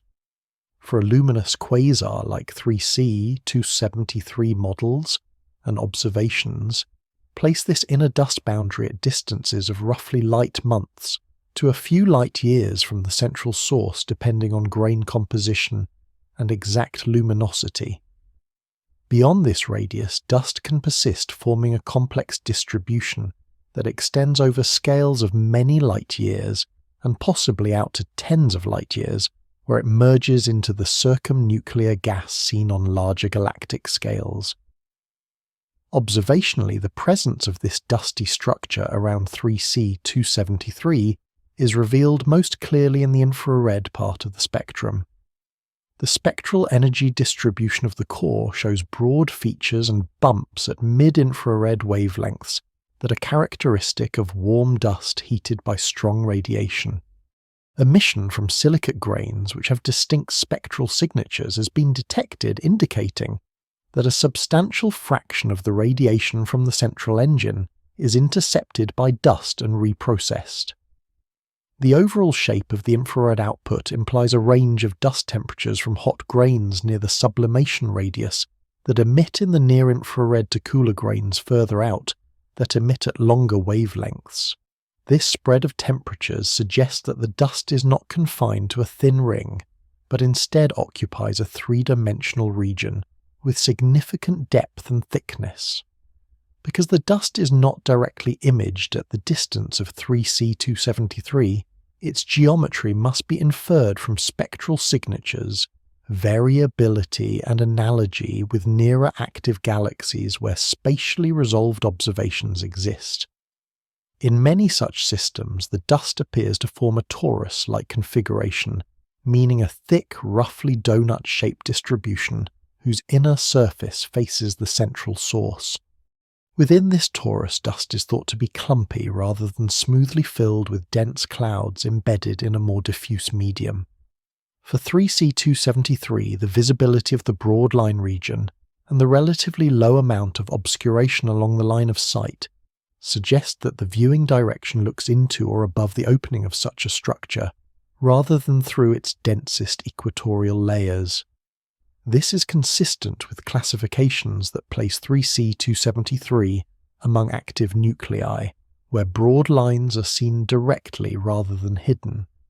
At the same time, the detection of strong infrared emission shows that even along a relatively clear line of sight, there is still enough dust at other angles to absorb and re-radiate a large fraction of the nuclear luminosity. The distribution of dust influences not only how much light escapes in different directions, but also which parts of the surrounding gas are exposed to intense ionizing radiation. In regions where the torus is thickest, it can block direct ultraviolet and X-ray photons from reaching more distant clouds, casting a kind of geometric shadow on larger scales. In regions above and below the torus, plane radiation can escape more freely.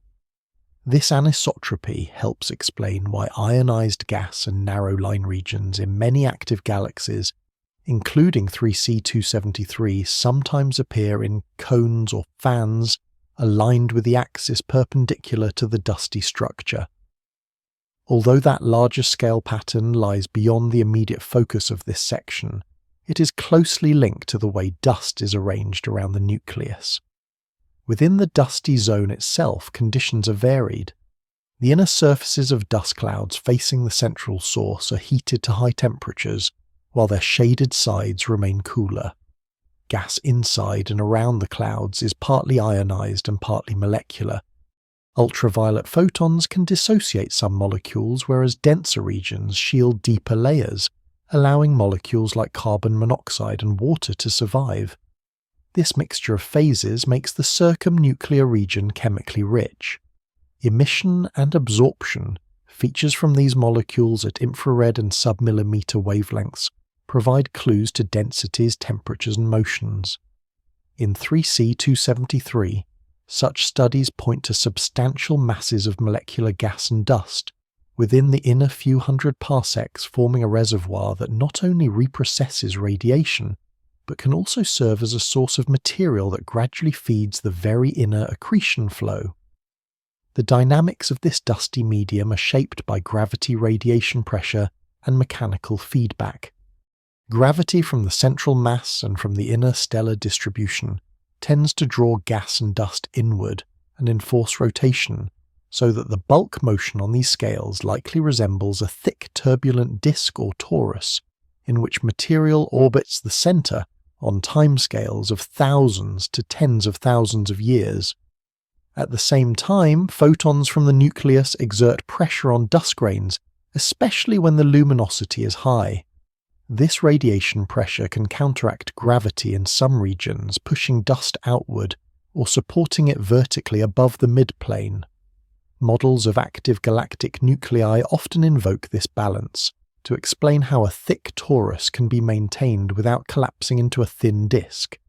And while the exact parameters for 3C273 require detailed modelling, the basic idea that radiation helps puff up the dusty distribution is widely applied. Local turbulence magnetic fields and small-scale outflows further stir the medium, adding complexity to the motion of individual clouds. Variability provides additional insight. Because the dust close to the sublimation radius responds to changes in the central radiation field, by adjusting its temperature, the infrared emission can echo variations in the ultraviolet and optical continuum with a delay set by the light travel time to the dust and back. In 3C273, monitoring at near-infrared wavelengths has revealed changes in brightness that follow changes at shorter wavelengths, with delays consistent with dust located at distances of light months to light years. This behavior supports the picture of a compact inner hot dust zone linked directly to the central engine. Further out where dust is cooler, response times become longer and variations smoother, blending into the more slowly changing emission from dust associated with the broader circumnuclear and galactic environment. The dusty structures around the nucleus also play a key role in shaping polarized light. When radiation from the central source is scattered by dust grains or by electrons in surrounding gas, its electric field becomes partially aligned and the resulting light is polarized.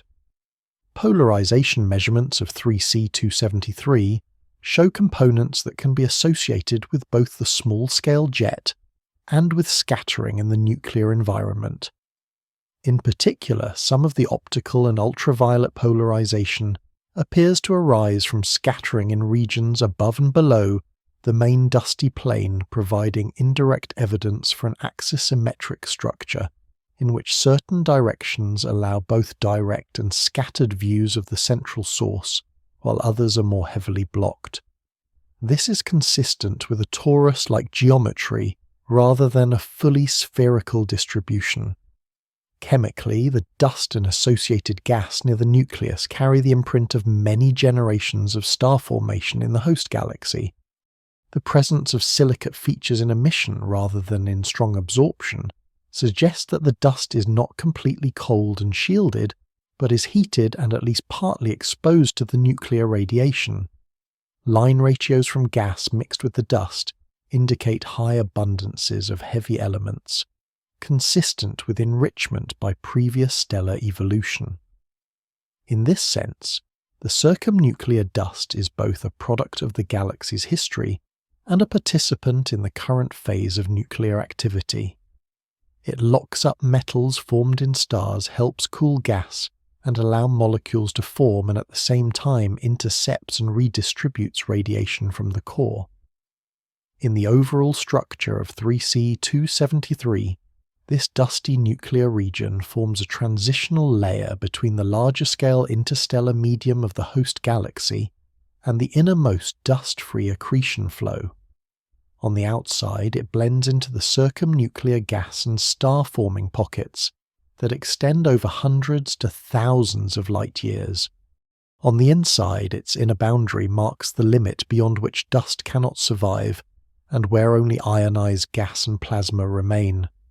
Within its thickness, the geometry and clumpiness of the dust determine how the central light is filtered, how ionizing photons reach more distant gas, and how much material can lose angular momentum and drift inward. Without this layer, the connection between the galaxy-wide environment and the compact core would be much more direct. With it, energy and matter pass through a regulating interface that shapes the appearance and evolution of the 3C273 system at nuclear scales, before the focus shifts further inward to the region where gas becomes fully dust-free and joins the inner accretion flow. Inside the boundary where dust grains can no longer survive, the environment of 3C273 becomes entirely dominated by gas radiation and magnetic fields. In this region, material that once moved slowly through the inner parts of the host galaxy now forms a continuous inflow toward the central gravitational source. The process by which gas loses angular momentum and drifts inward is called accretion, and it provides the energy that powers the quasar. The gas does not fall directly toward the center in a straight line. Instead, as it moves closer, its angular momentum forces it into roughly circular orbits, gradually flattening into a rotating flow. Friction magnetic turbulence and radiation exchange energy between layers of the gas, allowing some of it to spiral inward, while other parts move outward, carrying away angular momentum. In 3C273, the accretion flow on these scales bridges the outer dusty circumnuclear zone and the innermost high-temperature disk. It includes gas at a range of temperatures from tens of thousands to millions of degrees Celsius, and its density increases steadily toward the center. Observationally, this region cannot be imaged directly, but its presence and structure are inferred from the broad continuum and emission features seen in the spectrum, from the variability patterns across wavelengths, and from physical models that connect the observed luminosity to the mass flow rate. For a quasar as luminous as 3C273, the total energy output implies that the central engine is converting mass to energy at a rate of several solar masses per year, if the efficiency of that conversion is around 10%, as predicted by general models of accretion onto a black hole. This inward flow is not perfectly smooth. Theoretical studies and numerical simulations of accretion disks show that magnetic fields and turbulence create irregularities, leading to clumps, spiral patterns, and time-dependent structures within the disk. These irregularities can naturally produce the fluctuations in brightness observed in 3C273 on timescales from days to months. The flow is also stratified vertically. Near the mid-plane gas is dense and relatively cool, while at higher altitudes it becomes hotter and more rarefied. The interface between these layers can generate magnetic reconnection and small-scale outflows that carry energy upward. The radial structure is equally layered. At the outer edge of the accretion flow where it meets the dusty region, the temperature is just high enough to keep dust grains sublimated and to ionize most of the gas. Moving inward, the temperature rises rapidly, and the material transitions from mostly atomic gas to fully ionized plasma. Radiation pressure begins to play a stronger role, and the disk becomes geometrically thinner relative to its radius. Closer still, in the innermost tens of light hours, relativistic effects start to alter the orbital motion and the way light escapes. The overall structure of this inner accretion flow is sometimes described as a disk, but in detail it can include a hot puffed-up atmosphere, magnetic funnels, and regions of variable thickness. The light emitted by the flow depends on the local temperature and density at each radius. At larger radii, cooler gas emits mainly in the visible and ultraviolet. At smaller radii, hotter gas produces soft X-rays. The combined result is the smooth continuum known as the Big Blue Bump that dominates the optical and ultraviolet spectrum of 3C273. This radiation emerges from the optically thick surface layers of the disk, where photons are scattered many times before escaping, creating a nearly thermal spectrum with a characteristic temperature gradient. Fluctuations in the disk's energy output propagate inward and outward, leading to correlated variability across wavelengths. When the outer regions brighten or fade, the changes in temperature and pressure can influence the inner flow, producing the coordinated variability patterns that have been observed. Above and below the disk, there is also evidence for wind streams of gas driven away from the surface by a combination of radiation pressure and magnetic forces. Spectroscopic observations of 3C273 show absorption, features that shift slightly towards shorter wavelengths, a sign that some gas is moving outward at speeds of hundreds to thousands of kilometers per second. Such winds can carry away part of the mass that might otherwise accrete, and can inject energy and momentum into the surrounding regions. They may also contribute to the complex structure of the broad emission lines by providing moving ionized material close to the source. Within the inflow itself, viscosity and turbulence are governed by the magnetorotational instability, a process in which weak magnetic fields in a differentially rotating disk create friction that allows gas to move inward. The magnetic fields in 3C273's accretion flow are not directly measurable, but indirect evidence from polarization and variability suggests that they are strong enough to influence the motion of the plasma and may help launch the relativistic jet observed on larger scales. The interplay between inflow and outflow is therefore central to understanding how the quasar sustains both its brightness and its jet. As gas approaches the central few gravitational radii, the potential energy released per unit mass increases sharply. The rate of energy release in this region is high enough to support the observed luminosity, even for modest mass accretion rates, provided that the conversion of gravitational energy to radiation is efficient. The inner accretion flow thus represents both the final stage of material falling toward the central object and the primary site of energy generation. Because the process of accretion is continuous, the amount of mass stored in the disk at any given time is small compared with the total mass of the central object, yet the energy radiated from this small fraction dominates the output of the entire system. Observations of 3C273 over many decades show that while its brightness varies, the underlying structure of its accretion flow remains stable enough to maintain an average output that classifies it among the most luminous known quasars in the nearby universe. The gas that now powers this activity was once part of the interstellar medium of the host galaxy, and its journey inward through the dusty torus and into the disk completes the outer to inner flow of matter that links the large-scale environment to the compact engine. In the layers just above the disk, where the temperature and density gradients are steep, the atmosphere becomes the site of high-energy processes that modify the emerging radiation, forming a transition toward the still hotter region known as the corona, which will be explored in the next stage of this inward progression. Beyond the corona of 3C273 lies the domain where gravity dominates every other force, and space and time themselves are curved by the presence of a supermassive black hole. The exact mass of this central object is measured indirectly through the velocities and distances of the gas that orbits it, and through the variability of the light that it powers. Estimates converge around several 100 million times the mass of the Sun, making it one of the most massive black holes known in the nearby universe. At such a mass, the Schwarzschild radius, or the distance from the centre at which light can no longer escape, is about a few billion kilometres, only a handful of times larger than the orbit of Pluto when compared with the size of a galaxy, yet it governs the energy output that outshines trillions of stars. The region within a few radii of this boundary is invisible by its nature, but the behaviour of matter and radiation just outside it can be traced through the combined effects of gravity and motion. In this extreme environment, space is so strongly curved that light emitted from gas near the black hole can be bent back toward the disk, and time passes more slowly than it does far away.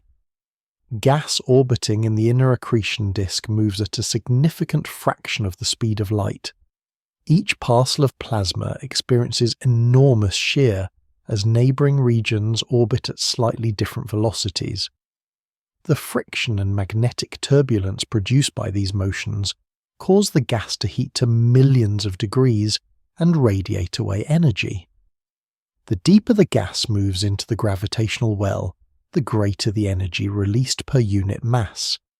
The innermost stable circular orbit marks the last radius where matter can orbit in a steady path before plunging inward.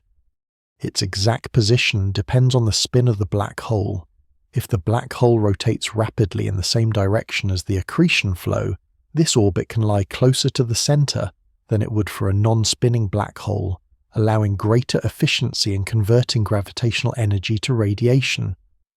Observational evidence suggests that the black hole in 3C273 does rotate perhaps rapidly, because the total luminosity and the inferred radiative efficiency are high. The influence of spin is also important in explaining the power of the relativistic jet. Theoretical models show that magnetic field lines anchored in the rotating disk and threading the event horizon can extract rotational energy from the black hole and channel it outward. In this picture, the black hole and its magnetic environment act together as a dynamo, turning gravitational and rotational energy into the kinetic energy of particles that form the jet. For 3C273, the alignment of the jet, its high collimation, and its persistent power are consistent with a central engine in which rotation and magnetic fields play key roles. Light emerging from the inner disk and corona carries signatures of these relativistic effects. The X-ray continuum shows slight curvature that may arise from gravitational redshift, where photons lose energy as they climb out of the deep potential well. The faint broadened ion emission line discussed earlier is shaped by Doppler shifts and by the bending of light around the black hole, producing an asymmetric profile that encodes the structure of space-time itself. Although current instruments cannot resolve the inner disk directly, the combination of these spectral features and the rapid timescales of variability reveals a region only a few light hours across. Within this small volume, magnetic fields twist into loops and spirals, plasma follows helical paths, and radiation escapes along curved trajectories. The black hole does not act as a solid surface. Instead, beyond the innermost orbit, matter plunges inward, freely forming a short transition zone before crossing the event horizon. Once past that boundary, no signal can return, and the energy of infalling material is effectively removed from view. Yet the infall does not silence the surroundings. As matter approaches the horizon, it releases nearly all its remaining potential energy in a final burst of radiation, adding to the brilliance of the inner disk and corona. The gravitational field also acts on the escaping photons, bending some back toward the disk and enhancing the illumination of nearby gas. This feedback contributes to the observed strength of the inner emission and to the complex interplay between the disk and the corona. On larger scales, the energy and angular momentum extracted from the rotating black hole through magnetic processes help sustain the jet that extends for hundreds of thousands of light years. Thus, even though the black hole itself cannot be seen, its spin and gravitational influence shape every visible feature of 3C273, from the X-rays of the corona to the radio lobes far beyond the galaxy. The environment around the event horizon is therefore the ultimate inner boundary of the outer to inner journey through the quasar. Here, space is so curved that light can orbit the black hole several times before escaping, and time near the horizon flows measurably slower than in the surrounding universe. The brightness variations recorded from the quasar, some occurring over just a few hours, arise from processes within this narrow region, where light paths and matter trajectories intertwine under the control of general relativity. In a purely geometric sense, the black hole defines the center of the 3C273 system, the point around which everything else from the accretion disk to the host galaxy is organized. In a physical sense, it represents the conversion point between matter and radiant energy that allows a galaxy's nucleus to shine across billions of light years. The supermassive black hole at the heart of 3C273 is not an isolated object, but the final element of a chain that begins with interstellar gas, drifting inward from the host galaxy, continues through the dusty torus and the accretion disk, and ends at the threshold of the event horizon. Every photon that reaches Earth from this distant quasar has its origin somewhere along that chain, but all ultimately draw their power from the gravity of this central object, the deepest well in the structure of 3C273. The structure surrounding the black hole of 3C273 does not remain static. Even as matter continues to spiral inward, the output of energy from the inner regions sends a continual stream of influence outward through radiation magnetic fields and high-speed particles. This exchange of energy links the smallest scales near the event horizon to the larger galactic and intergalactic environment. The first layer outward from the black hole is the inner accretion disk, where the intense light and heat produced by gravitational energy emerge as the ultraviolet and optical continuum. Photons released there can escape in some direction, strike other parts of the disk, or be absorbed by gas above it. The combination of these processes maintains a self-regulating flow in which energy output shapes the very material that generates it. Above the disk, magnetic fields twist and reconnect, launching streams of plasma that eventually become the visible jet. At their base, these outflows are highly relativistic and threaded by magnetic lines that remain anchored close to the rotating black hole. In this zone, the distinction between inflow and outflow blurs because some gas is expelled upward at nearly light speed, while other gas continues inward toward the horizon. The efficiency of this extraction depends strongly on the spin of the black hole and the configuration of the magnetic field. In 3C273, both observational and theoretical evidence suggests that rotation and magnetism cooperate to sustain a long-lived jet that carries a large fraction of the total power released by accretion. As the jet leaves the immediate vicinity of the black hole, it passes through the corona and outer disk atmosphere, entraining material and interacting with the surrounding gas. The inner part of the jet is narrow with a diameter measured in light hours, but it rapidly expands to scales of light days and light years as it travels outward. The energy density and magnetic field strength decrease with distance, yet the flow remains coherent. The high-energy radiation from this region contributes to the variability seen in X-rays and gamma rays, with flares arising when new knots of plasma are accelerated outward. These moving knots can be tracked with radio interferometry, appearing to move faster than light due to projection effects when viewed nearly along the jet's direction. Their apparent superluminal motion provides strong confirmation that the outflow is relativistic and closely aligned with the line of sight.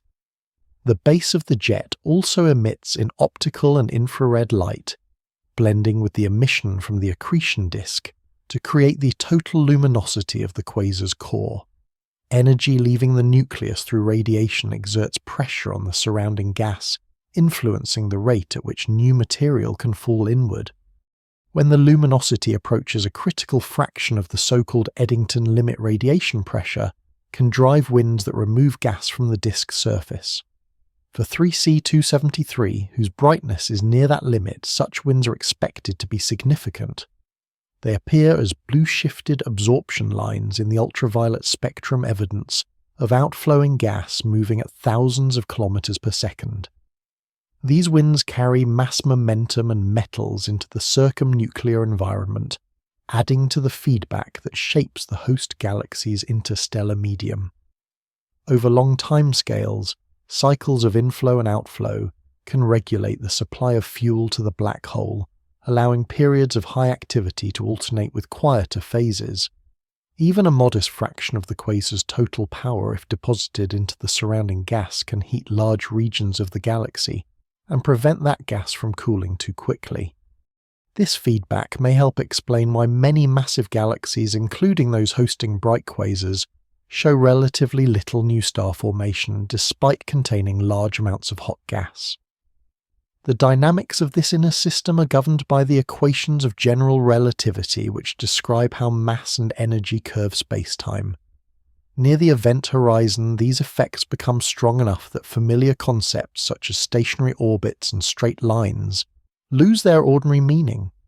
Light can orbit the black hole at a specific radius before escaping or falling inward, and the apparent shape of the inner disk depends on the viewing angle and the curvature of space. Simulations that combine relativity, magnetohydrodynamics, and radiation transfer have reproduced many of the spectral features observed in quasars like 3C273, reinforcing the view that their central engines operate according to these fundamental physical laws. The smooth continuity between theory and observation allows scientists to treat 3C273 as a natural laboratory for studying gravity under extreme conditions, accessible not through direct imaging of the horizon, but through the light that emerges from just above it. Despite the violence of its central processes, the system as a whole is remarkably stable over long periods. Historical records of 3C273 stretching back more than half a century show that while its flux varies on short timescales, its average brightness and spectral shape remain within a consistent range. This stability implies a steady balance between the rate of accretion and the energy lost through radiation and jets. The black hole continues to grow slowly as it consumes matter, yet the overall structure of the quasar persists, maintaining a connection between the innermost relativistic domain and the outer galactic environment. Each photon escaping from these depths carries a precise record of the physical conditions where it was born, the temperature, density, and curvature of space near the event horizon, and together they form the continuous stream of light that has travelled for billions of years to reach Earth. In this inner region of 3C 273, every scale is compressed to extremes. Distances are measured in light hours. Motions approach the speed of light, and time passes at different rates depending on proximity to the horizon. Yet these same regions are responsible for the quasar's enduring brightness, its powerful jet, and its role as a beacon visible across the universe. The steady interplay of inflow and outflow of magnetic fields and radiation ensures that energy produced by gravity near the center can illuminate structures millions of times larger than the engine itself. From the perspective of the outer universe, this zone is only a point of light, but within it the full mechanism of the quasar operates a continuous cycle that links the unseen depths of curved space-time to the observable cosmos far beyond. The structure of 3C 273, from the immense outer halo to the region just above the event horizon, forms a single interconnected system. Every layer depends on the others the galaxy provides. Gas, the gas feeds the nucleus emits radiation, and that radiation reshapes the galaxy.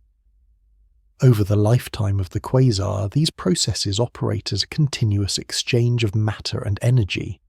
The outermost regions, extending across hundreds of thousands of light years, hold the radio lobes and relic plasma from past jet activity. The energy deposited there affects how the surrounding intergalactic gas cools and condenses. Closer in within the visible boundaries of the host galaxy, the elliptical stellar body provides the gravitational anchor that keeps the system stable. It holds the star's gas and dark matter that form the long-term reservoir for future accretion. The circumnuclear zones of dust and ionized gas mediate between this galactic environment and the core, converting some of the radiative energy into infrared emission and directing the rest along channels defined by geometry and density. Deep inside the disk, corona and jet together form the central engine powered by the gravitational potential of the supermassive black hole. The radiation escaping from these inner regions travels outward through the stratified structure, interacting with each layer in turn. Some photons are absorbed by dust heating it and producing the strong infrared signature that makes 3C 273 one of the brightest quasars in the sky. Others ionize clouds in the broad and narrow line regions, causing them to glow with characteristic emission lines. A smaller fraction escapes freely into intergalactic space, carrying information about the quasar's luminosity and variability across billions of years of travel. The same energy that drives the jet and illuminates the galaxy also provides the light by which astronomers identify 3C 273 among the background of stars. On human timescales, this output appears steady, but across millions of years it may vary as the fuel supply changes, as inflows and outflows adjust, or as the spin of the black hole evolves. Quasars like 3C 273 represent a short but significant phase in the life of a galaxy. During such episodes, accretion onto the central black hole proceeds efficiently, converting gravitational energy into radiation that rivals or exceeds the combined output of all stars in the host. Over time, as the available gas is depleted or expelled, the accretion rate drops and the quasar fades. The black hole remains silent but massive, and the galaxy continues as an inactive elliptical. The present state of 3C 273 captures this process in mid-cycle, the nucleus still active, the host already evolved, and the surrounding medium marked by both inflow and feedback. It stands as one of the nearest luminous quasars, providing a bridge between the distant early universe population of quasars and the more quiescent active galaxies found closer to home. The persistence of its brightness has allowed continuous observation across decades, making it a cornerstone of extragalactic astronomy. Its measured redshift defines one of the first clear proofs that quasars are cosmologically distant. Its spectrum, rich in features from radio to gamma rays, serves as a reference for models of accretion and jet physics. The variations in its light curve have provided direct tests of how fast processes can occur near a supermassive black hole. Every refinement in telescope sensitivity from ground-based interferometers to spaceborne detectors has revealed new layers of detail, the structure of the jet, the composition of the host galaxy, the timing between optical and X-ray variations, and the subtle polarization patterns that trace magnetic fields. Through these observations, 3C273 has become not only an object of study, but also a standard by which many aspects of active galactic nuclei are calibrated. In the structure seen today, there is continuity from the smallest to the larger scales. Matter falling inward through the dusty torus, an accretion disk fuels the central engine. The resulting radiation and magnetic fields launch the jet, which extends far beyond the galaxy. The jet deposits energy into the lobes where it is stored and eventually dissipated into the intergalactic medium. This flow of mass and energy links distances that differ by more than 1,000,000-fold, from a few light hours near the horizon to hundreds of thousands of light years in the outer lobes. The unity of these processes demonstrates how a single compact source, governed by general relativity, can influence its environment on galactic scales.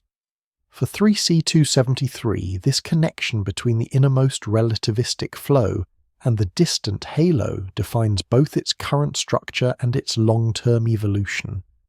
As observations continue to improve the details of 3C273's inner geometry, magnetic configuration, and jet launching mechanism will become clearer, but the overall framework is already firmly established. A massive elliptical galaxy hosts a supermassive black hole whose accretion disk and corona produce the ultraviolet and X-ray radiation that define the quasar's core. Surrounding gas emits broad and narrow lines, dust reprocesses light into the infrared, and the jet carries mechanical energy outward to radio-emitting lobes. All these layers coexist within a single gravitational system, illuminated by the same source of power at its center. The light now reaching Earth from 3C273 left that source billions of years ago, long before the solar system formed, and in its steady brilliance lies a record of how galaxies and black holes interact at their most energetic. The journey inward through its structure from the faint outer glow of the host to the invisible depths of the event horizon describes not only the anatomy of one quasar, but the general architecture of active galaxies across the universe.